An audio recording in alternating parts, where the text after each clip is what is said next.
Deputy speaker की ruling कलअदम करार। कौमी असम्बली और वफाकी काबीना की 3 अप्रैल की हैसियत बहाल। वजीर आजम के खिलाफ अदम एतमाद बरकरार रहेगी। स्पीकर तहरीक पर वोटिंग के लिए हफ्ता 9 अप्रैल सुबह 10:30 बजे इजलास बुलाएं। सुप्रीम कोर्ट का बड़ा फैसला।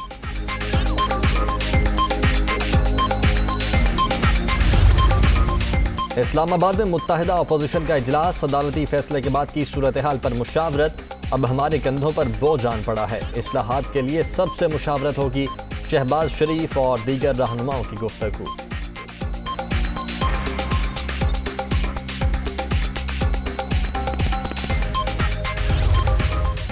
और अदालती फैसले पर मुशावरत। वफाकी काबीना और PTI की पार्लिमानी कमेटी का इजलास कल तलब। वजीर आज़म कौम से खिताब भी करेंगे। फवाद चौधरी का ट्वीट।